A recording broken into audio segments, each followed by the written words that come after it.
여러분, 국회의원 170석을 가진 집권 여당이 대법원장을 향해 피켓을 들었습니다. 손에는 종이 피켓을 들고 전국에는 현수막을 걸라고 지시합니다. 그리고 당대표는 카메라 앞에서 이렇게 말합니다. 탄핵당할 자격은 충분하지만 국민에게 알릴 시간을 조금 더 갖겠다. 자격이 충분한 사람을 왜 자르지 않고 현수막을 걸까요? 사건은 지난 8월 18일 시작되었습니다. 조희대 대법원장은 5달 넘게 비워두었던 대법관 자리에 손봉기 대구지법 부장판사와 김성수 서울고법 부장판사, 이 두 사람을 이재명 대통령에게 임명 제청했습니다. 대통령을 직접 만나 상의하는 오랜 관례를 깨고 서류 한 장을 청와대에 보냈습니다. 더불어민주당 전당대회가 끝나고 김민석 새 대표 체제가 출범한 바로 다음 날이었습니다. 대법원의 이 일방적인 통보에 청와대는 헌정사 초유의 일이라며 강하게 반발합니다. 민주당 안에서도 불길이 치솟았습니다. 최민희 최고위원은 국회가 즉각 탄핵을 포함한 논의를 시작해야 한다고 외쳤고, 한민수 이성윤 최고위원도 국회 차원의 강력한 대응을 예고했습니다. 여당 지지자들과 당원들은 분노했습니다. 170석이 넘는 압도적 다수 의석을 만들어준 이유가 바로 이런 비정상적인 기득권의 도발을 법과 절차대로 단호히 잡으라는 뜻이었기 때문입니다. 그런데 바로 그 다음날 민주당 지도부의 입에서 나온 결론은 국민들의 상식을 완전히 벗어났습니다. 새로 취임한 김민석 대표가 첫 공식 지시로 내린 것은 법적 조치가 아니었습니다. 전국에 현수막 2장을 의무적으로 걸라는 지시였습니다. 한 장은 민주주의 황금 시대를 열겠다. 또 한 장은 법치 파괴, 조의되는 물러나라는 문구였습니다. 국회의석 과반을 훌쩍 넘겨 법을 통과시킬 수도 있고 헌법에 따라 탄핵 소추안을 즉시 발의해 가결할 수 있는 거대 여당의 1호 행동이 천조각 2장이었습니다. 현수막을 보고 스스로 자리에서 내려온 공직자가 대한민국 역사에 단 한 명이라도 있었을까? 김민석 대표는 의원총회에서 그 이유를 직접 설명했습니다. 굳이 그렇게까지 하지 않고도 스스로 물러나게 될 가능성이 높다. 한덕수 총리 때도 다들 탄핵하자고 했지만 나는 반대했다. 끝까지 지적하며 끌고 가 결국 제 발로 나가게 만들었다. 김 대표는 과거 한덕수 총리 탄핵을 막았던 일을 자신의 성공적인 경험이자 자랑거리로 내세웠습니다. 하지만 한덕수 총리가 물러난 것은 여론에 밀려서가 아니라 대선에 출마하기 위해 본인의 정치 일정에 맞춰 걸어나간 것이 팩트입니다.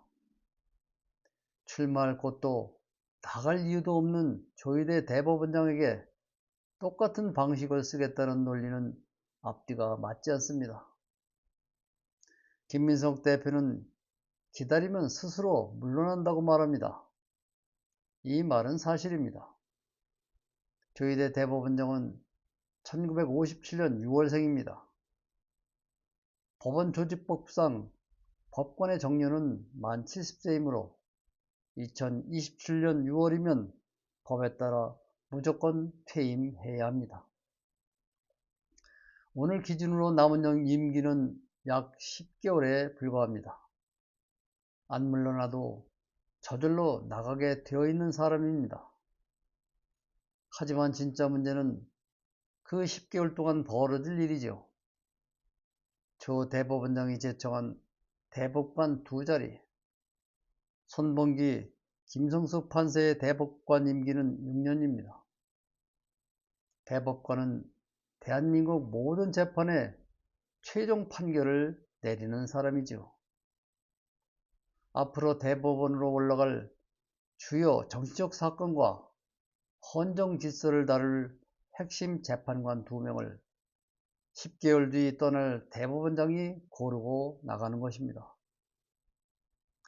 여당 지도부는 국회 청문회에서 인준을 부결시키면 된다고 말합니다.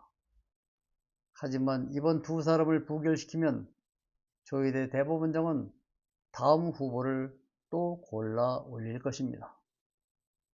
선수를 막을 것이 아니라 선수를 고르는 심판의 월권을 즉각 멈춰 세워야 하는데 여당은 그 심판에게 10개월이라는 자유시간을 고스란히 쥐어주고 있습니다. 결국 탄핵을 미루며 얻은 것은 10개월의 시간 끌기이고 그 대가로 잃어본 것은 6년짜리 대법관 재판부의 공정성입니다.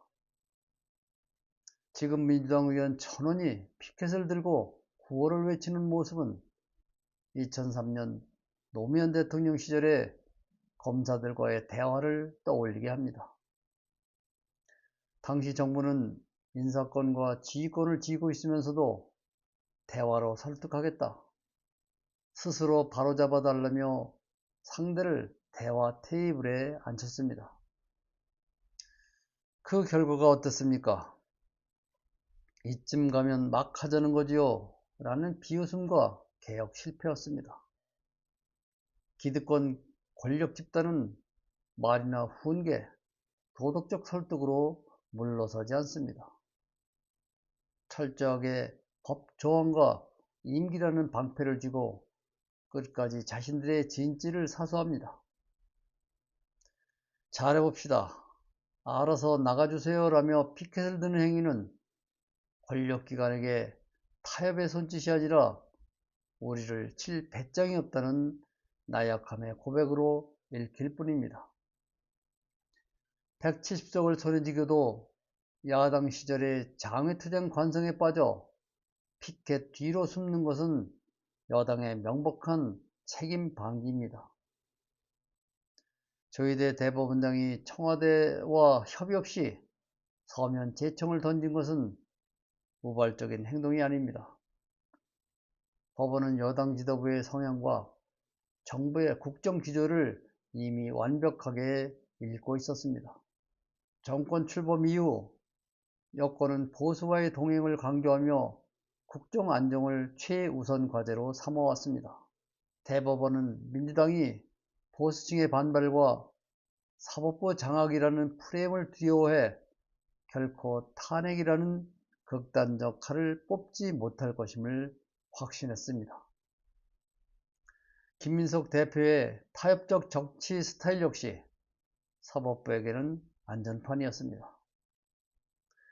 며칠간 욕을 먹고 현수막 몇 장 걸리겠지만 6년짜리 대법관 알박기는 성공한다. 사법기득원의 이 계산은 정확히 들어맞았습니다. 민주당 지도부는 국민에게 알릴 시간이라는 핑계를 댑니다. 하지만 국민들은 이미 사태의 본질을 다 알고 있습니다. 알릴 대상이 없는데도 시간을 갖겠다고 하는 것은 실제로는 보수 진영을 향해 우리는 사법부를 깨지 않는다, 선을 넘지 않겠다는 타협의 신호를 보낸 것에 불과합니다. 겉으로는 가장 거친 말로 지지층의 분노를 달래고 뒤로는 실질적인 칼을 거두어 보수 기득권과 선익을 나누는 전형적인 이중 정치입니다. 이재명 대통령의 지지율이 41%로 떨어졌는데 이는 정무적 판단 미스 아닌가? 민주당의 지지자들이 반으로 갈라진 것도 판단 미스 아닌가? 무슨 정무적 판단이 더 필요한가? 정치는 원칙을 지킬 때 힘이 생깁니다. 삼권불배의 원칙은 매우 명확합니다. 대법원장은 헌법 제104조에 따라 제청권을 행사했습니다. 그 제청이 부당하고 사법 독립을 훼손했다면 국회는 헌법 제65조가 부여한 그 권한대로 탄핵소추안을 발의하고 표결하면 됩니다. 그 탄핵이 법리적으로 타당한지는 헌법재판소가 심리하여 인용이든 기각이든 결정을 내리면 됩니다. 수사관이 법원의 무죄 판결이 두려워 기소를 포기하지 않듯 국회가 현재의 기각 결정을 미리 예단해 탄핵권 자체를 쓰지 않는 것은 명백한 직무유기입니다. 기각이든 인용이 되든 그 모든 정치적 과정과 결과는 주권자인 국민이 지켜보고 투표로 심판합니다. 정무적 유불리를 따지며 국민을 가르치려 들 필요가 없습니다. 국민이 최종 판단자이기 때문입니다. 170쪽을 만들어준 핵심 지지층의 열기를 외면하고 원칙 없는 계산으로 일관한 결과 정권의 추진 동력은 갈수록 악화되고 있습니다. 집토끼를 실망시키고 원칙을 버린 타협은 결코 국정을 안정시킬 수 없습니다. 권한을 쥐고도 쓰지 못하는 거대 여당, 말로는 탄핵 자격이 충분하다면서 현수막 뒤로 숨는 정치, 정말로 국민을 위한 신중함인가? 아니면 기득권과의 타협을 감추기 위한 알리바이 쇼인가? 오늘은 여기까지 하겠습니다. 고맙습니다.